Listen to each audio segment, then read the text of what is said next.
Welcome to Digital Marketing for Contractors, a podcast for home improvement contractors to help you crush your lead goals and take your business to the next level.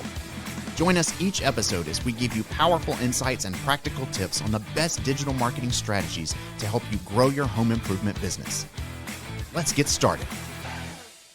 Welcome back to the Digital Marketing for Contractors podcast. This is a podcast all about helping home improvement contractors to crush your lead goals and take your business to the next level. Digital Marketing for Contractors is hosted by Fat Cat Strategies.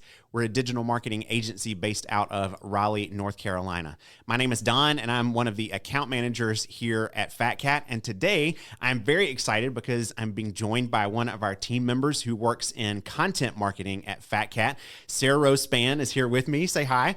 Hi, thank you so much for having me. I'm excited to be on here. Yeah, I'm really glad to have you with us as well. So today, Sarah Rose is here helping out because she does a lot of work for our clients in the area of social media. And we wanted to spend some time just kind of talking about something that we know is an issue for a lot of our contractors, which is how to help them with writing great social media posts. So, Sarah Rose, I know that one of the things that I hear from contractors a lot is just sort of like when it comes to social media, they just kind of have this blanket fear. It's just sort of this like what I'm staring at, Facebook and wondering, what on earth am I supposed to put on here? Like how do I even come up with what I'm supposed to say? And so I think today we wanted to try to just kind of help alleviate that fear a little bit by describing some of what goes into making great social media posts. So I'm excited that you're here today to be able to help us out with that. Yeah, I'm Sound excited good? to help out. I can't wait. Awesome. Okay. So I think one of the places that we need to start is kind of this idea of like, what's the point? Why is it that we want to even suggest to contractors that they even need to do social media in the first place? Because I think if we can understand that, it might help us figure out what it is that we want to encourage them in terms of about what they need to post, right? So suggestions, like what would you say when a contractor is trying to think about what's the goal of my social media account? How would they even begin to sort of answer that question? Well, I definitely think of social media, it's like instead of putting out a polished commercial, you're making yourself more accessible to the general public. So it's going to make you easier to relate to as a brand, and it's going to keep people engaged in a short time span. So if they are scrolling on, say, Facebook just for fun, and they see your ad for roofing, and they go, oh, I need a roof inspection, they're more likely to click the link to see your website instead of actively going and searching out your brand. Yeah, that's good. That's one of the things I tell my clients all the time is that stuff on social media hits people even when they're not looking for it, as opposed to like Google. People are finding stuff on Google that they're actively looking for, whereas social media, it's going to catch people off guard. And so you want to try to catch those folks who know that this is something in their back of their mind that they need to address or deal with, but they're maybe not actively thinking about it at that moment or quite ready to search for it. But that's kind of the name of the game. So that's really good. I love that. Just kind of like helping get your brand out there, helping people be aware of who you are and what you're about. So yeah, that's really good. Okay. So in terms of that though, like when we're talking about how to help people be aware of a contractor's brand, help us understand a little bit of like what that even means. When we talk about a brand, what is it that is and that we're trying to communicate with that? Well, I find that your brand is how you interact with people on your social platform. Okay. So if you're on Facebook and all of your posts are different, the writing tone's different, the photos are different, people are going to feel a little bit overwhelmed. They're going to feel like they don't know you. They're going to go looking for someone that they can connect with, even if it's through that parasocial relationship. Yeah. So if they're looking at your feed and the writing tone's the same, your photos all are cohesive together as a big picture, and then they also work as an individual post, they're going to feel like it's easier to connect with you. They're going to feel like they know you before they start working with you. Okay. Yeah, that makes sense. Because when I think about like the things that I see on social media, and I'm probably on Facebook more than I am most things, but I'm not on social media a ton, to be honest. if it probably weren't for this job, I don't know that I would be on social media at all, which I know we've got some contractors who are listening who probably feel like they're in the same boat, just sort of like, do I really have to even do this thing? Like if it weren't for this job, I'm not sure that I would be on social media, period. And hey, we get you. Some of us are in the same boat. Definitely understand. Yeah. So we get it. This is really about like promoting your business. And I like what you're saying in terms of just being able to say like, you kind of want to make your business almost like it's a character on social media. Exactly. It's like, hey, this is not just a company and these are not just random words and images that you're throwing up. This is like actually the personality of your business that people can really connect with and get to know you through. So absolutely. Yeah, I think that's great.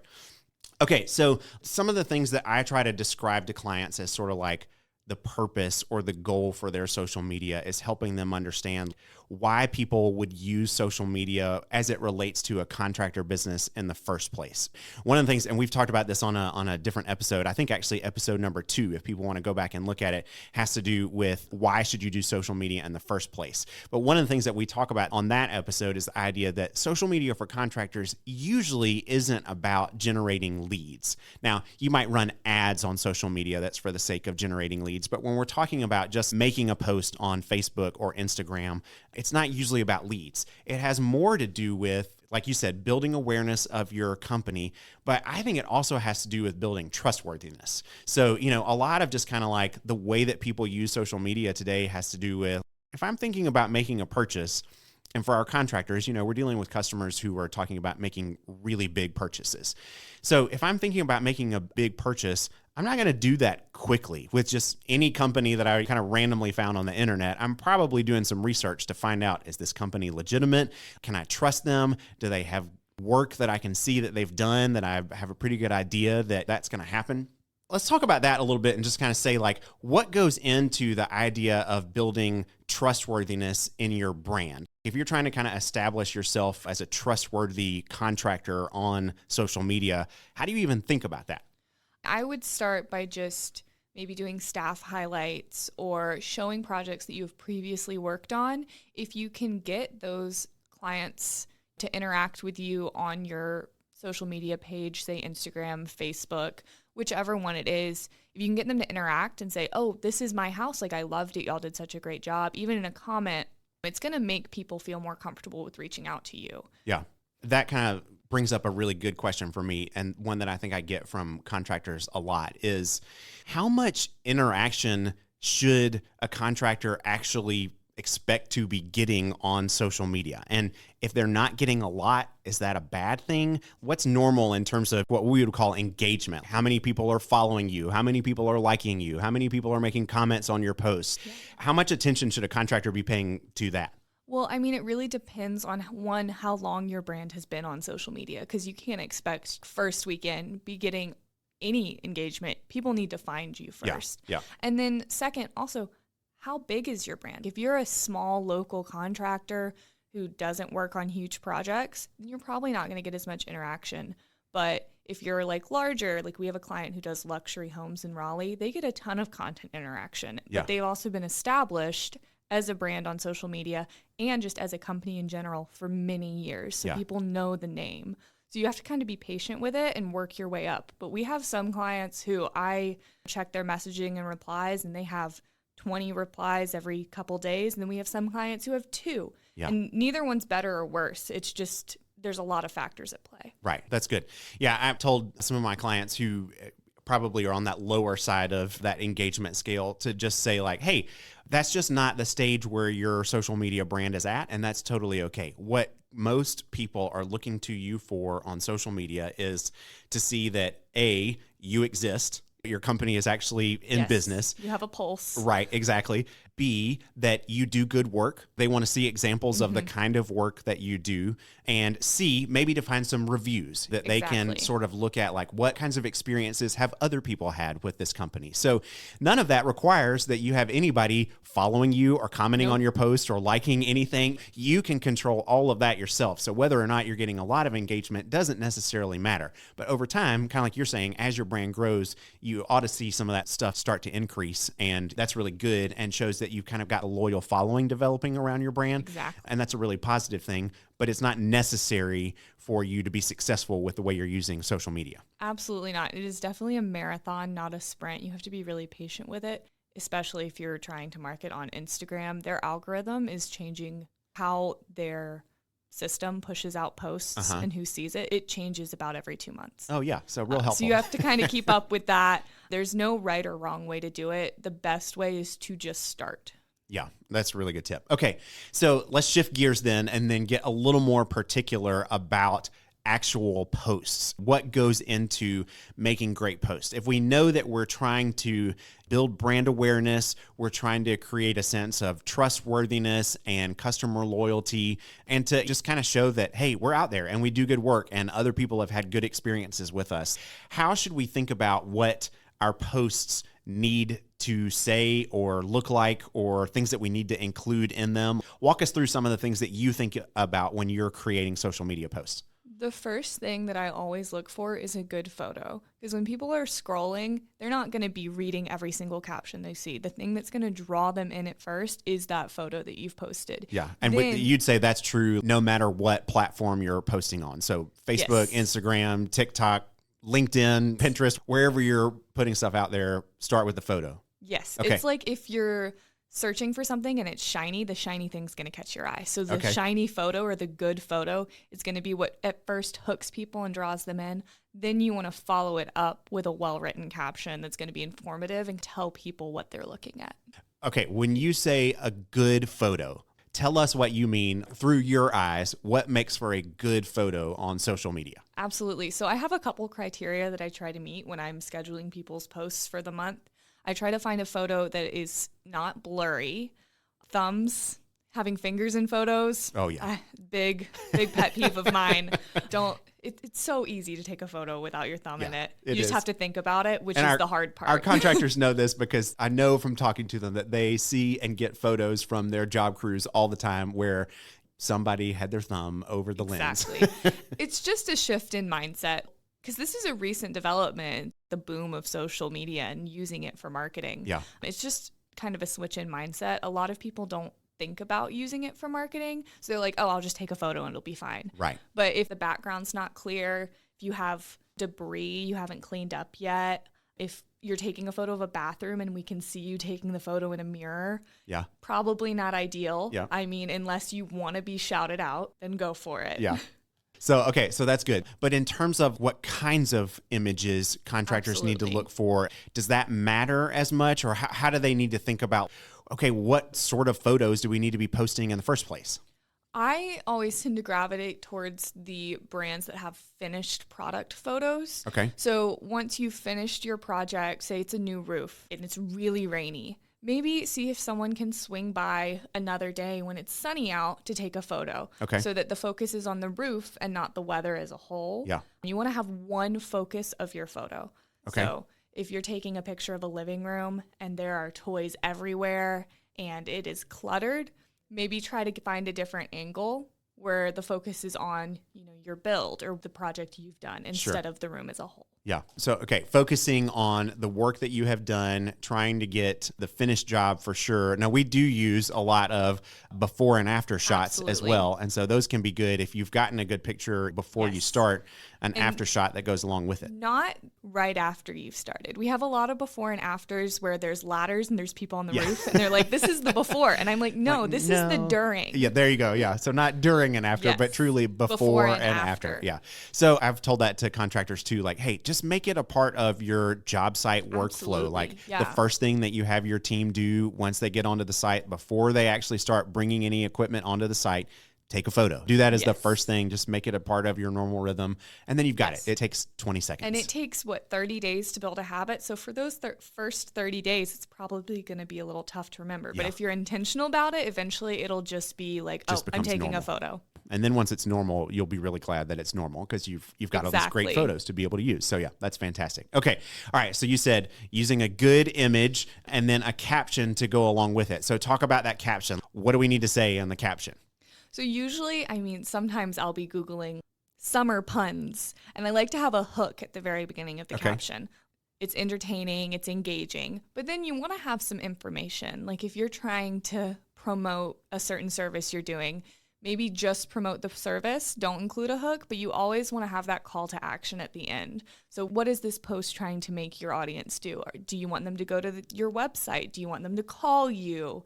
Do you want them to schedule an estimate? You have to know the intention of your post. Yeah. Okay. So you've said some really good things there. So we're talking about kind of a catchy hook, some actual information, and then what we would call in marketing speak a call to action, which is what you want somebody to do. So kind of 3 elements there. But let's talk a little bit about that first one, because I think that's where a lot of contractors get hung up on, is this idea of a catchy hook. Do I need to make it cheesy, or is it not supposed to sound like me? What am I supposed to put in words there that makes it entertaining? Or I don't know how to do that. I'm not necessarily funny. Like, what am I supposed to write there? I think as long as you're authentic, that's what matters. Like, I always joke that when I'm writing, I read it in my head like it's a bad 90s infomercial. Okay. I mean, it's not written like that, but it shows a little bit of personality. And I try to tailor it a little bit to each brand that I'm writing for. But as long as you're authentic, then people are going to react to it. So if you're looking for your contractor business to sound like ShamWow, then exactly. think 90s infomercial and aim for that. Exactly. Or hey, but I like that though. That's a great example of, what do you want your contractor business to sound like to people? That's a great question to ask, to just kind of think about, like, as a contractor, do you want your business on social media to sound to people the way that you do? Just think about you as a person. Like, do you come across friendly and cooperative and helpful and trustworthy, or do you come across as grumpy and to the point? Right. Neither of those is necessarily bad, but if you're writing in your own words and in your own language, and your posts are going to come across that way, you should ask yourself, is that the kind of sound that we want to have on Facebook? Because people are going to read it with that kind of tone. And that's what you're talking about in terms of brand, is how do we develop that, is by thinking about, well, what does this sound like? How is this coming across to people? And I always say, try to lean a little bit more on the professional side of things, even if you're writing for, like, you're the owner and you're writing for your brand. Adding an LOL to a caption that is for your brand, some people might find that a little like, oh, I don't want to work with them. Sure, yeah. But it's really up to personal taste. As long as you're consistent throughout, you're going to grow an audience that relates to you. Okay, great. So a catchy little hook at the beginning, helping people be interested in what it is you're writing about. Some actual information, maybe about what you do or what service you're offering, or something that's related to the picture that you're posting, information that is about your business. Yes. And then the last thing is a great call to action. So let's talk about that some, because I think that's the one that I see contractors probably leave out the most. Yeah. And it's probably actually the most important part of the post. So tell us about that. Like, what makes for a call to action? What needs to be included? How do you do one that's done really well? So when I write a call to action, I look at, one, where I've pulled the photo from. Is this from a blog post that's been published on their website? If so, I'll say, go read our blog to find out more. And then I'll link the blog in the caption if it's on Facebook. If it's on Instagram, you can't link stuff in the caption, but you can say, go over to our website to read our blog. Link is in our bio. Yeah. Add the link to your website into your bio, which is possible if you make your Instagram account a business account, which I would recommend because it's going to help you gain analytics and learn when to post, which I find is a big question. All right, so a little pro tip there. If you've got an Instagram account for your contractor business, you can, in the settings section, make sure that it is a business account, not just a personal account. And if you do that, it gives you some additional options there. It gives you additional options. It also will push your posts and your content out to more people, because if it's just a personal account, people might scroll past. But if it's a business account, you can tag it under goods and services or home contractor, and then it'll tailor it more to the people who are looking to follow. Yeah, awesome. Okay, I love that tip. So call to action matters, but really all that you're saying there is this is what you want people to do with the information that you're giving them. You always want them to take an action step. And so usually that is go to this page on our website to learn more, or go to this page on our website to fill out a form, or call us, or, whatever that kind of thing is. It's the why of your post. Yeah. If you're just posting, you're like, look at this great roof. People are going to be like, oh, that's awesome. That's nice. But they're not going to know that what am I supposed to do about that? Right. They're going to be like, oh, a great roof. They're going to like it and move on. Yeah. Always asking people to take an action step that is meant to help out you and your business. All right. So I think that's really good. We've talked about kind of the elements of some great posts there, but let's raise up a little bit, maybe to kind of the 20,000 foot view, and just sort of say, now that we know what makes for a good post, how do I think about what makes for good posts for like a whole month? How do I even think about what should I be posting about? How often should I be posting? Should I always post about the same thing, or how do I decide what kind of variety to have? When you think about how to lay out the topics for your post or the things that you want to cover, like how do you go about doing that? Well, the first thing I do is I go to their website because I'm writing for brands that I don't work directly with. Right. So I go to their website to make sure that I'm, one, hitting the materials and the services they're providing. And then also, if they have any specials for the month. A lot of our clients run monthly specials, and I want to shout those out because it'll bring in business. People love a deal. But you want to have a good variety. You don't want to post 12 siding posts in the same month because people are going to get bored. Yeah. It's human nature. Yes. They want a little bit of variety. Give me some interest. Yeah. Exactly. So I try to do like special offers. If they have featured projects, like a project that was just finished, I'll shout it out. Staff birthdays and anniversaries have become really popular with a lot of our clients. And I find that I really enjoy that because it makes the brand itself more accessible because people know who's working there. Why does that work? Why do you think people are drawn to that kind of a post? I think that especially coming out of the pandemic, people are looking for human connection. So if they can find that in your brand and they're like, oh my gosh, I know who's working here. Or if they've already had a project done with you, they'll be like, oh, he worked at my house. Like, it's his birthday. That's awesome. Yeah. So I find that people are they're looking for that connection, especially now. Yeah, I think that's great. I think especially, as we kind of talked about earlier in the episode about the idea of thinking of your business almost as like a character, that you're displaying out there on social media. By putting the actual faces of your business on social media, it makes that character feel even more like a person. Yes. They feel really relatable.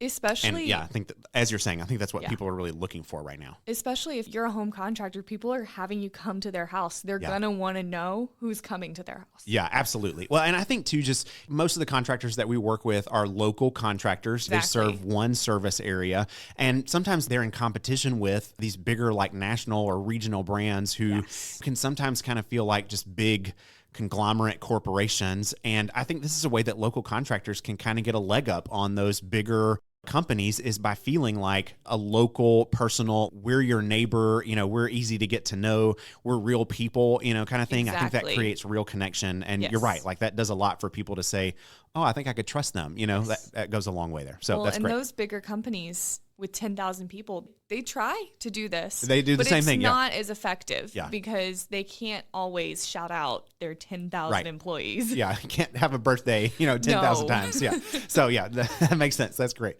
Okay, so you've talked about some really good ones, just featuring your services and your products, featuring the work that you've done, featuring folks on your team, just some of the kind of like, inside story of your company. Like what else? What other kind of posts should we consider including in, let's say, a month's worth of posts about our business? I mean, services you're looking to push out is really, I find, to be the biggest. We also have some companies who do 5-star Fridays. So it's their 5-star reviews. They're thanking their previous customers for taking the time to leave those reviews. Okay. That'll also make your brand feel a little bit more relatable. Yeah. But ultimately, if you're looking at a month's worth of content, if you're posting 3 times a week, that's 12 posts a month. 12 posts doesn't sound like that much, but when you're sitting down to write it, it's a lot. Yeah. I promise if you're posting at least once a week, your brand will start to grow. Starting with once a week will make the content that you need to push out seem less daunting. Yeah, that's great. And that was going to be one of my questions. So I love that tip. Hey, do what you can, but just be consistent with it. It's kind of what I feel like I'm hearing you say. If you can only post once a week, then post once a week, but be consistent with once a week. Don't post 3 times this week and none for the next 3 weeks. Consistency is key for sure with social marketing. That's a really, really good tip to know. And to just give some grace to our contractors who are thinking, I don't know that I could ever find time to post 3 times a week or, have the bandwidth to come up with what I would need to say that many times, So do what you can, but just be consistent with what you can do. So yeah, that's great. Okay. I think we've covered a lot here, and this has been really, really helpful. Like anything that you would add or stories to tell or clients that you've enjoyed working with or that you've seen do really well, or, what would you kind of throw in here at the end of the episode? So I do want to just say that I tend to live by you have to consume content to create content. I have absolutely thought about deleting my own social media for like many, many times. Yeah, ditto. But I find that if you are consuming content, it's easier to know how to create it. Because if, say it's a completely different brand, they don't do home contracting, it's a cooking brand, but you really like that post, you could use it as a template and tailor it to your own company and the products you're pushing out. And that's going to help you stay a little bit relevant because it is changing so often. Yeah, that's great. Contractors know and understand that. I mean, you guys that are listening, if you're a roofer, or you do siding or windows or decks or, whatever you do, you're paying attention to the kind of work that your competitors are doing to see like, hey, are you on top of the latest trends? Are you doing the best work that can be done? Are you going to do what is relevant and enticing to customers? Yes. And it's really the same thing with your social media. What are you seeing other things that are working and how can you be effective in the same way, by doing that? Like your marketing needs to kind of follow those same patterns that your services do as well. So, yeah. I mean, don't let it get dangerous though, because there have definitely been times when I've been sitting there and I'm like, oh, I can scroll for a few more minutes. It's research. Yeah.